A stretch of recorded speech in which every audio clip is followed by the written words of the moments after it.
go through a game like that where they seem to be converting almost all the third downs, but you come up with the plays at the end that you need, like how do you filter that in your brain? Are you thinking, okay, we did what we needed to do to get this win, or are you focusing on that other stuff that maybe you want to get corrected? Win or loss, you'd be focusing on the stuff that you got to get corrected, which, like you said, third downs, we got to be better there. So, obviously that's the result you want. You want to win. That's the name of the game. But no matter what, on Monday, the result of that game, you kick a walk-off, you don't kick a walk-off, you're going to look at Monday the exact same way. We see what Buddha did, right, in the box score, right, with a dozen tackles. What sort of season is he having? He's a heck of a player for us. He's just constantly hitting the ball, leadership through the roof, motor and violence through the roof, gets us in the right calls on the back end. I mean, he kind of plays a lot of roles for us at a very high level. So I think he's having a phenomenal season. You come after every game and you feel like he played winning football for you. Are you using him any differently than you did last year? I mean, are there different facets maybe that you've added or a little more advanced in some ways? I mean, there's different facets of what we're doing defensively, and sometimes he's part of those differences. Sometimes those are differences at other positions that don't necessarily affect him. But it's probably like that for every season, right? You can't just stay the same. You're gonna have to do things that adapt and change to football in that season because offenses are constantly changing. So nothing drastic, but there are subtle things that are different. Overall, how would you evaluate the young corners and how they played? There were a couple. They hit a couple, but overall, Hill and Waddle didn't blow the game up. Yeah, they did a good job. There's things to improve on, some technique things, some adjustment things. That team does they do a really good job with motions and moving. Some things we need to adjust, with the technique with that. But otherwise, at the point of attack, those guys did a pretty good job of. Those are tough matchups, and there's a couple of times where they're one-on-one with those guys, a couple that we want back and we could probably do better. A couple of times they won those, so I like the way that they played, and that's what a corner has to be able to do when he has a stressful down, is win. When you're one-on-one. Whenever you do get Darius back, whenever that might be, is there a need to temper his expectations after this much downtime, or is that just baked into however you guys bring him back in his rehab and whatever role he plays when he first comes back? You're saying like the expectations and his personal expectations and what he's trying to get done and what you're trying to expect from him and how all that gets factored. Yeah, I mean, I know this isn't how he wanted to start this rookie season. I just told him just focus on one day at a time and not long term of what you wanted to goals at this point. And I know you're going to be a great player, and just focus one day at a time when that game time comes. Seemed on Sunday like you guys used Garrett all over the place. Sometimes close to the line of scrimmage, sometimes he was dropping and basically being the deep safety.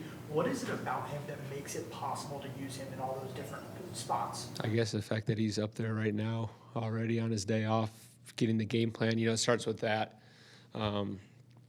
Extremely intelligent with a skill set to play corner, nickel, or safety. So he does a really good job at learning those different techniques, because that's a lot of different techniques right there. But he could go play any of those spots, and then having so it's the mental combined with the skill set, honestly, of being able to do that. That's not easy to do, but he does a phenomenal job with that. Do you feel like he could be one of the top players at his position in the league? Just focus on getting him to be the best player he can be. What benefit does that have to the defense when there's a guy? I imagine there's some disguised possibilities when there's a guy that can be all over the place. Yeah, absolutely. I mean, I think, it's not just Garrett, it's almost everybody in that secondary. Yes, what, Buddha, why is he playing so good? He can do so many different things. JT can do so many different things. So when you have a full secondary of guys that can play multiple spots, can play multiple techniques, you can do a lot of different things on the back end coverage-wise, whether it's, new to you or it's same as teaching, but to the quarterback it looks different. So their skill sets allow us to do a lot of different things.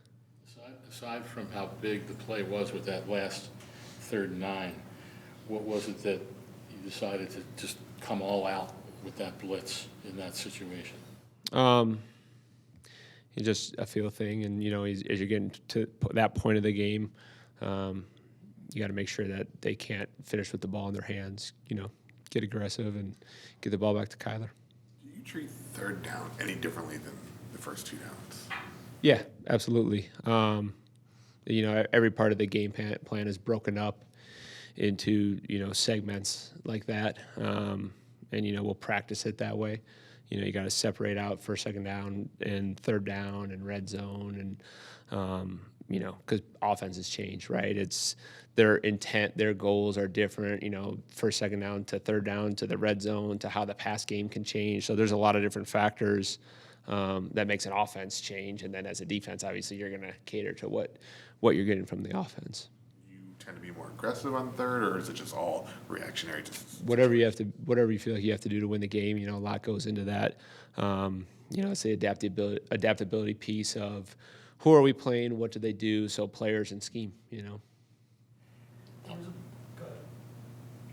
There was a play on Sunday when Zaven was lined up on the line of scrimmage and dropped all the way back to kind of be the. I was wondering if he hit some high speed there because that was Tyreek. He was running down. Sorry, what was the question? No, the question was, did you know that he had that speed and he was keeping up with Yeah, absolutely. I wouldn't ask him to do it if he didn't.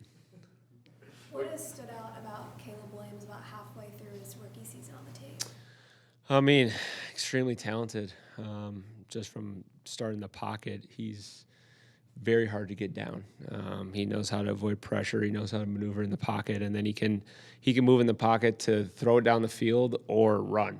So that alone right there makes him extremely dangerous. And then he's got elite arm talent, and he can put it a lot of different places. And they got really good skill players, 3 really good receivers, a high-level tight end, and a back that's really good in the pass game. So. A lot that goes into that right there that stresses me out right now because a lot of different ways that they can push that ball down the field. But he's definitely a high-level quarterback, and he's doing a good job right now. When offense struggles like that, though, the previous week, does that make it challenging when you're looking at the film and trying to find what their strengths are, or since you've got all the data from I mean, you got a full season, and you got to look at, every aspect of each game, broken down into the different segments of 1st, 2nd down, 3rd down. What are they doing successful? I think there's enough data for you to be able to say, this is what they're good at. This is what they like to do. Here's how they utilize their high-level players, so on and so forth. So, no, I don't think that, if they didn't, accomplish what they wanted the previous week, that it throws you off in any way. How's Mac been off the edge? He's been good. There's things that we need to continue to improve on still, but that's been a huge bonus to have his versatility. Both on 1st, 2nd down and on 3rd down, he's doing a really good job. It's probably the most he's played on the edge in his career, and we're going to ask for him to be able to continue to do both, play stacked, play on the edge, rush, and all that. So he's doing a really good job. He's constantly wanting to get more work at it because he knows he wants to continue to improve and provide that versatility to the defense. What are the challenges of going from, inside to that position in the middle of a season? In the middle of a season? Well, he's been doing both since the start of training camp.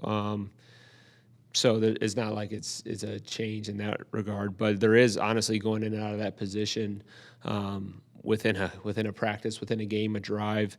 It's not an easy thing to do because I do think one position is a little bit more broad focus, whereas the other one can be a little bit more, you want them to narrow their focus at times. And so that's probably the biggest thing of their eyes, their keys, where they have to be able to put their attention on not just the assignments and the different techniques they have to use. I think that focus window of zooming in versus zooming out, those positions require drastically different things. Do you change your expectations of him because it's not his regular position off the edge? No, I want him to play at a high level no matter what, and we wouldn't put him in those positions if we didn't think he could. Victor was up on Sunday. What'd you see from Dumacage? Yeah, high motor. Had an excellent play, obviously, when he punched that ball out. I like had some good rushes in there too. So he was ready. He was ready for his opportunity. He's been practicing extremely hard. He's been getting better at practice, and then when that opportunity came, he took advantage of it. When there are fumbles on the ground, like there was the 2 fumbles on the first drive, that's a luck thing a lot of times in terms of who it ends up with. But as a coach, do you ever look at those plays and have teaching points over the recovery part of it? Yeah. Like it's not just happenstance where you are. Yeah, there's techniques on how to recover a fumble, whether you're in space and you want to scoop and score, or you're in a crowd and you got to fall on it. Like, what are those different techniques? And so you can touch on those. Sometimes those get a little dicey when it's a big pile up and it's easier said than done. And then the other big thing is your motor effort to the ball, because the more population you have around that football, the greater chances when it is in a crowd that you can come up with the ball, or if it is in the open field, who's there to get that ball, and if you're there to scoop it, you can make a big play. So that's the biggest thing, is the effort. It's the motor. Like if you're at any point that whistle's not blown and you're slowing up, you're wrong. And so we got to make sure that you don't know when those plays are coming, and so that's why we're constantly on the players about, this is a loaf, this motor's not good enough, blah blah blah blah blah, and it's hard. It's hard to stay on those details and the details of scheme and technique. And the players let off of me. Like, no, not going to let off. Here's why I can win games. So just continually harping on that motor. Population around the ball leads to good things. It limits explosives and it leads to takeaways. So in this Bears scheme, how would you describe maybe their strengths or what they want to do, their identity? Yeah, they can run the ball downhill. They have a good combination in the run game of being able to get your edge and create some vertical movement inside. Obviously Shane Waldron, a familiar opponent for us. We was in Seattle last year. He's doing a phenomenal job. There's some similarities and there's some differences, which is, of course he's a really good coach, so he's going to do things a little bit differently that cater to a different quarterback. And he does a good job of utilizing all his skill, really good skill players. Does a really good job in the pass game of being able to get them the ball in space or one-on-one matchups and let them try to win one-on-one. So I think very highly of him. They do a really good job on offense, and they got good players that are able to execute it.